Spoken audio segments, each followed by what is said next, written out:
Good afternoon, Dr. Jones and classmates and my other guests. Thank you for joining me today. How many of you have ever had caffeine to wake up after a long night? And how many of you have tried energy drinks instead of coffee? Well, today I'm going to inform you about energy drinks and the differences between our current energy drinks on the market and what we had in the past. I'd consider myself an energy drink company's market audience because I'm always tired and I tend to overbook myself. That being said, I probably spent hundreds of dollars on energy drinks in the past few years. And so when I started looking into this topic, I was really interested in how energy drinks have evolved over the past, I'd say, decade or more. Now we're going to look at a couple different things today. Energy drinks of the past, energy drinks of the present, and how energy drinks affect your body when you drink them. It was difficult to find sources because not many people are interested in energy drinks. So I found a couple.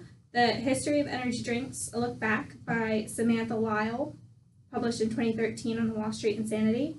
History of Energy Drinks, written by Primeval Labs in 2018, The Energy Drinks, written by John Davis in 2016 on Body Nutrition, How Energy Drinks Affect the Body by Nadia Harris in 2017, and Energy Drink Side Effects by Ted Calamer on The Caffeine Informer in 2018.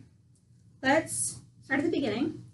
People have been craving some sort of fix to help their energy levels since the very beginning of time, always.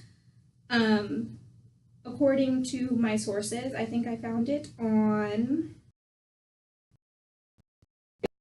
by Samantha Lyle. Before Columbus, natives used to use bark and holly leaves to make some sort of tea to fix their energy deficiencies before rituals.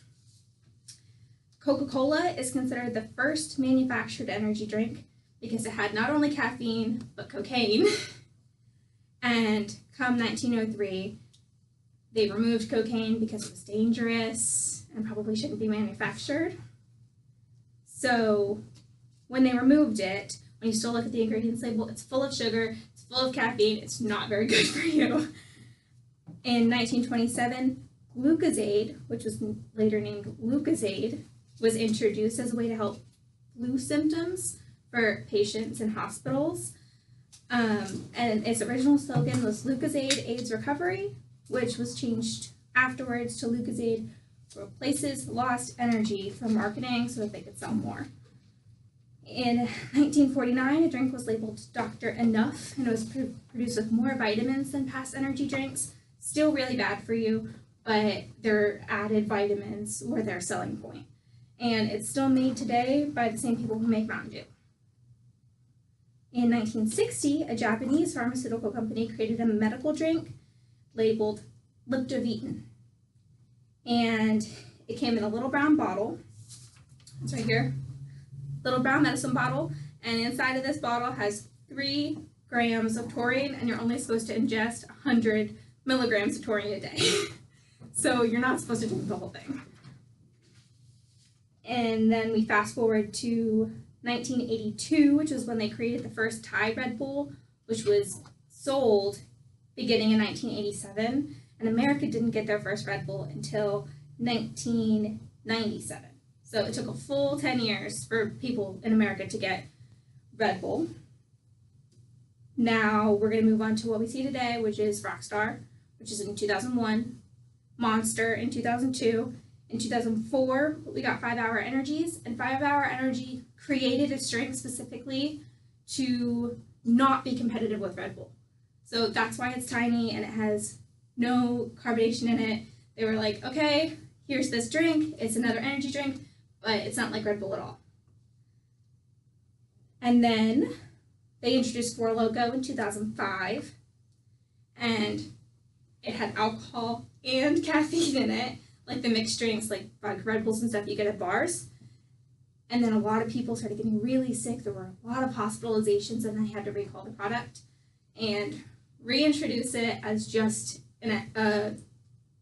alcohol with no caffeine to reduce those hospitalizations.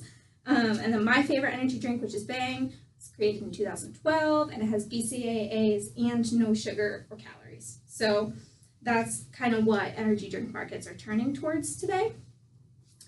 According to Body Nutrition, energy drinks have big shoes to fill. The health and fitness industry is being very demanding over the industry. So it's no sugar, no calories, but a lot of caffeine, and then all of those extra nutrients that everyone in the bodybuilding industry is interested in. And because they're mostly targeting those fitness people, they also have to compete with pre-workout and supplements and all of those extra things that could possibly take over. And current energy drinks right now have a bunch of different things in common. They all have at least 200 milligrams of caffeine in them. Most of them are in 16-ounce cans. The Red Bulls have less liquid and less caffeine. So it's really how much you want to drink. Bang contains vitamins. It has 300 milligrams of caffeine, so it has more than usual. 5-Hour Energy and SK Energy, which are the energy shots, have a lot of caffeine and a very little package. So you have to be really careful because you can drink a lot of those and you can get really sick. NOS has more caffeine than Red Bull, but NOS doesn't have sugar-free options. So for those looking for the sugar-free, calorie-free market, NOS is not going to work. And then they have Zip Fizz, which is a powder that you mix with water, and it has no carbonation, a lot of caffeine, and it's basically like drinking a multivitamin. Rockstar is sugar-free and low-calorie. Red Line, which came right before Bang, contains electrolytes, and it's the only one on the market that has electrolytes. So it's basically like drinking a sports drink and an energy drink combined. And then Monster, because it's so heavily marketed, may seem like the best choice, but it actually has the lowest caffeine and the highest sugar of anyone on the market. Finally, we're going to touch on the benefits and the side effects and what you should look for when you're picking an energy drink to consume. Because caffeine is a stimulant, it's going to increase your metabolism, your alertness, your reaction time, and your physical performance. Taurine and B vitamins help with nervous system function.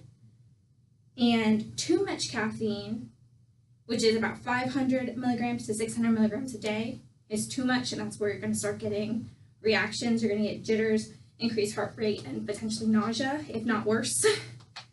There have been reports of death or heart problems with excessive caffeine, especially when it's paired with intense physical activity. Niacin causes redness, itching, and tingling.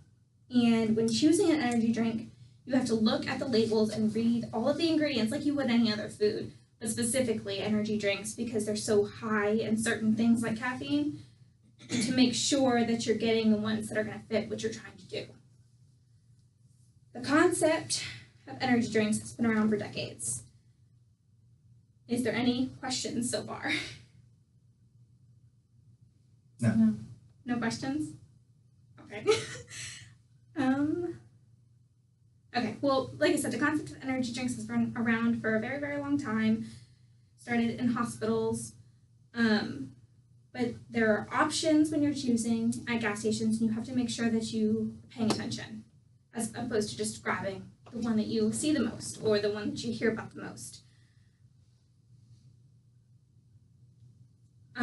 As always, you have to make informed decisions about what you're putting in your body. So just because something may be labeled dangerous could always mean it's only dangerous in excess. Just like alcohol's not great for you, but it's usually worse for you in excess.